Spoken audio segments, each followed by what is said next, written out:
As you all know, last week we had an election. The American people spoke very clearly about their wish for us to reach an agreement to create jobs, grow our economy, and reduce our deficit in a balanced way. Now we have an opportunity. This is opportunity time for us and for the American people to demonstrate to all Americans that we're here to get the job done.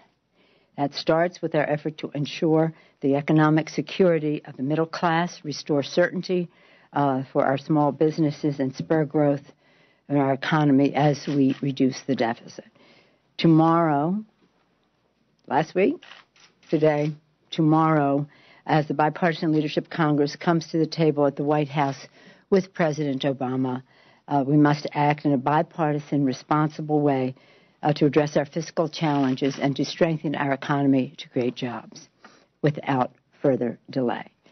President Obama has called for a balanced approach, and House Democrats support that and have long supported a grand bargain. As our negotiations move forward, Democrats continue to back an agreement that is grand in scope, that increases revenues by asking the wealthiest to pay their fair share, and that makes responsible cuts. Any agreement must ensure economic growth that creates jobs, injecting demand into our markets and bringing in even more revenue. Any approach must take into account the $1.5 trillion in spending cuts already enacted through the Budget Control Act, though not included in the sequester that needs to be lifted, while pursuing a path that upholds our priorities and supports the middle class.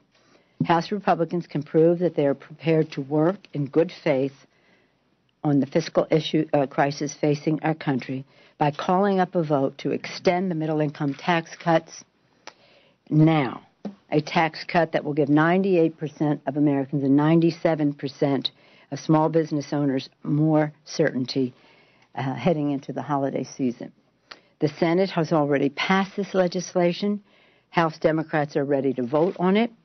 We must not hold middle-class tax cuts hostage to tax cuts for the wealthiest Americans or drastic cuts that threaten our economy. As the President rightly noted yesterday, we can take this step now and have it on his desk by next week.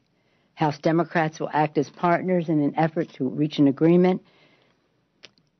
Again, the President said, we've heard the voices of we all agree with the President. We've heard the voices of the American people. We've heard from CEOs and business leaders. We've heard from our friends representing America's working families and labor, calling on both parties to sit down and make necessary changes. We can stand ready to answer the call. The President said both parties can work together to make these decisions in a balanced way and responsible way. And he added, there's only one way to solve these challenges, and that is to do it together. We will work with our President, with our colleagues in the Senate, and with our colleagues across the aisle to get the job done.